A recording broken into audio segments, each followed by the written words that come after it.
Straight up, gents, proper layering and color matching is one of the most powerful ways to level up your look. That being said, when it comes to layering and matching clothing, this seems to confound most men. So first up, why should you care about layering? It gives you temperature flexibility. Yeah, you can shed or add layers depending on how you feel. The next reason, it creates dimensional interest. Now that's just a fancy way of saying it doesn't flatten your overall look. It creates a feeling of depth, and in some cases, it can even create an illusion of size and breadth. On top of that, when layering and color combinations are done right, they draw the eyes to the face, which in most professional situations is the goal. You want people to look you in the eyes, and you want your clothing to enhance your presence, not overpower it. Okay, so you're convinced you want to layer. What are the rules? First up, go from thin to thick. What that means, in general, your base layer should be the thinnest layer. As you go out, the layers thicken. Now, the reason for this is from a visual perspective, it just looks better, but also from a functional perspective, thinner base layers are often made from cotton or performance materials. These thinner fabrics have a couple advantages. Usually they're made to fit closer to the body. They're also in general easier to clean because they are going to get dirtier. And that leaves your second layer to usually be your insulating layer. Most garments like knitwear that fit this description, they're going to be made a little bit larger, built in a way to be layered on top of that thinner piece. Finally, your third layer should be a protective layer, usually wind or water resistant. This is going to be your jackets and coats. And by the way, you know you've got this right when there's no pulling, there's no bunching, everything just seems to work. Now, really quick, gents, all the clothing you see in today's video is brought to you by today's sponsor,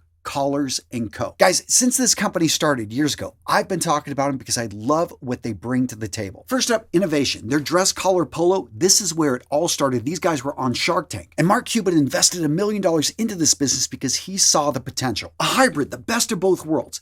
A polo, the comfort of a short sleeve performance polo with a strong collar very similar to a dress shirt's collar that is made to stand up and not bunch down. You can choose your collar type. You can choose from a variety of different colors and patterns. And in case you didn't know, Collars & Co. also makes long sleeve shirts, and I would highly recommend if you run hot, their Apex Performance dress shirt is actually designed to keep you cool. And gents, I'm not sure if Collars & Co. intended to do this, but they have been producing over the last few years some of the best knitwear I've seen out there for men. Not only is it stylish and timeless classic, but their knitwear is affordable as well. From the textured, ultra soft, low maintenance cotton sweater that I'm wearing right here, to their collection of long sleeve merino wool polos, which over the last couple years I've worn in tons of my videos. Guys, they've got buttonless style and the button style in a variety of colors. But seriously, gents, if you don't have a long sleeve merino wool polo, you are missing out. Simple, elegant, timeless. This is perfect for fall and winter wear. That being said, check out their new cable knit quarter zips. These sweaters right here are in a wool and cashmere mix. Absolutely beautiful. Easy to wear, easy to layer, and that pattern's going to help you stand out. Maybe you want something simpler, still incredibly soft. Check out their cloud cotton quarter zip pullovers. Gents, these are by far the softest cotton pullovers I've ever owned. So use that link in the description of today's video to get the best deal on the web. Guys, I know the founders. I've talked to them. I make sure you guys get the best deal out there.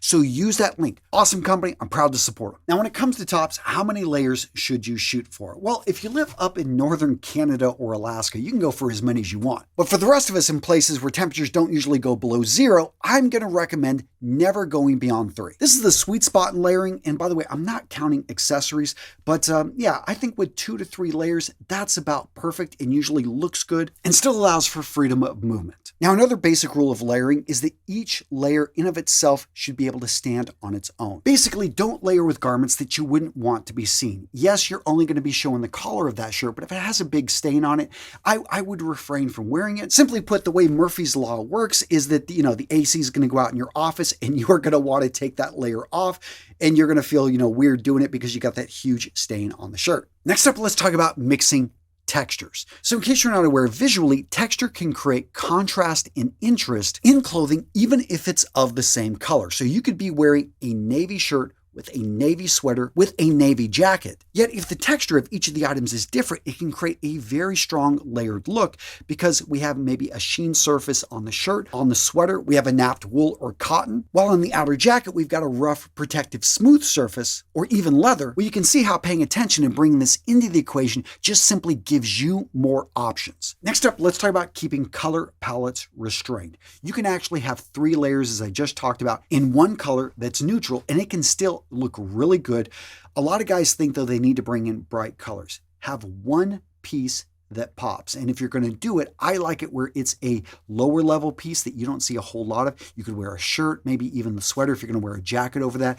And that way it brings a bit of pop. But remember, gents, style, it's not about bright colors. It's not about even standing out from the crowd. No, it's about wearing clothing that accentuates your natural features and helps you look your best. And the reality is, for most guys, classic neutrals are where it's at. Now, what about patterns? Same thing. You want to keep patterns muted. Yes, you can wear a shirt, and we see it all the time, where the undershirt has a strong pattern to it. That's fine, as long as you're comfortable wearing that item by itself if you were to take the layers off. And if the other one or two items you're pairing with it are solids in a neutral color, that can work. Next up, pay attention to proportions. Pay attention to fit. Now, fit's incredibly important for the layers to work with each other. You don't want one of the items to be a baggy, loose piece, yes, maybe in medium, and then on top of it, you're trying to put a slim fit item. It's probably just not going to work. But another area to pay attention to is going to be the length of the garments. So if you're wearing maybe a longer sweater or a longer overshirt, and thinking that's going to maybe work with a shorter jacket like a bomber, you probably either want to tuck in the overshirt, which may not look good, so that is on a case-by-case basis, but more likely you'd want to choose a garment. It doesn't have a long cut, that has elastic around the middle, that's just going to look better proportioned, match with a similar proportioned layering piece. Lastly, you will see a rule out there about going from lighter to darker on the way outwards. As you can see, I'm not following that right here. I do think if you're just getting started, that rule can work, especially if you're wearing a white collared shirt. But yeah, that one can be bent and broken so many different ways. I wouldn't worry too much about it. So how does this work in practice? Well, here's some examples. Right here, we've got a neutral base with accents. By base neutrals, I'm talking about grays like charcoal, navy, olive, camel, top. For accent colors, look to mustard, burgundy, forest green, rust, burnt orange. How that plays out right here, we've got charcoal chinos with an olive sweater, camel overshirt, and a burgundy scarf. And as you can see, the neutrals overall stabilize the look. The accent colors give it warmth and interest. Next up, let's talk about monochromatic looks,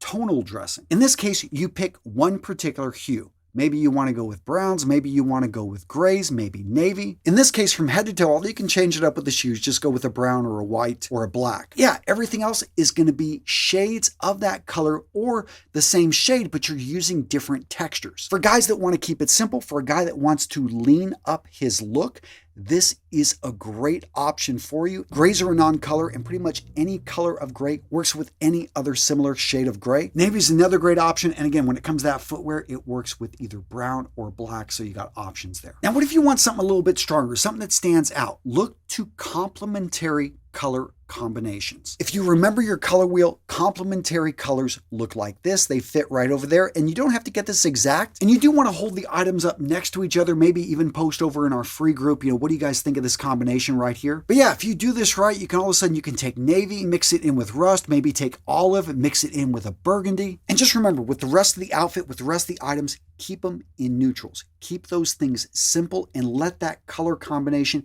do the talking for you. So when it comes to layering, what are my go-to pieces? First up, a collared shirt. Again, I like that strong collar. That's why I recommend Collars & Co. Their dress collar polo. I also appreciate that the material is thin, it's breathable, it has a stretch, so it's incredibly comfortable. Polos can be worn under sweaters, they can be worn under jackets. Yes, I know a lot of you guys, well, what about the cuff? But honestly, even as a style guy, that doesn't bother me anymore, especially when I'm running hot. If I'm wanting to dress sharp in the summer, I'm out in California, down in Texas. Yeah, a good looking polo with a performance jacket on top, that's pretty much nowadays my go-to look. Which then takes me to the jackets. So sports jackets, blazer jackets, suit jackets, you can wear casual suits. And I highly recommend that look with a polo or with a shirt, even without a necktie. I think once a guy starts conditioning himself, he gets used to actually looking good wearing a casual suit. This can really help to set him apart and works, especially if you're in a city like New York, Chicago. If you're working entertainment or consultant out in LA, yeah, it becomes the new normal for you and people just assume you're the man in charge. Now, the difference between a suit and blazers and sports jackets is that blazers and sports jackets are odd trousers. They are not made with a matching pair of trousers, and therefore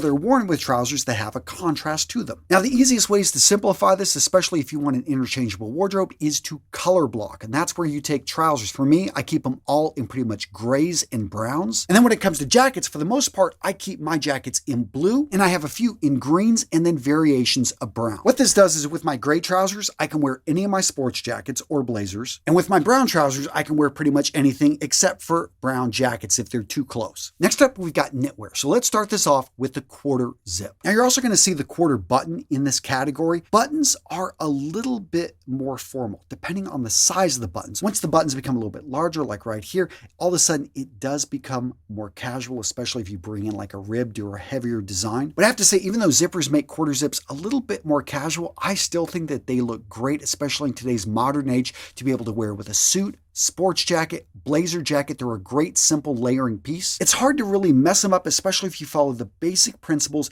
of starting off with colors that you know are going to work right there with your jackets, are going to work with your shirts. The solid neutrals in shades of gray, blue, and brown. And yeah, if you follow that, you can easily wear them right over pretty much any type of collared shirt. And if you get the fit right, you can wear it right underneath a sports jacket or blazer. Now, what about overshirts? So overshirts aren't actually jackets and they're not shirts. They are designed like a shirt, but they are made usually with a thicker, almost jacket material. Although you will find some styles are maybe made from lighter materials that can be tucked. And underneath this is where you're probably either going to wear a t-shirt or in some cases a Henley. Henleys for me aren't the best layering item, usually because their buttoning right there in the front is almost competing with the button or the design right there of the sweater that you'd be layering with it. But yeah, they're overall not bad. Now, if you want a sweater style that isn't going to have any distraction or any buttons right here in the front, look to a V-neck. A simple pullover V-neck sweater, especially again going with a solid neutral. This is such an easy way to be able to add class, add depth to your look. And because of its versatility, it can just simply be worn as an outer piece or as a middle insulating piece as well. All right, gents, so what did I miss? What'd you enjoy about this video? Let me know in the comments below. I love hearing from you. And guys, if you enjoyed this video, you are going to love this one. Boom. Oh yeah, right here.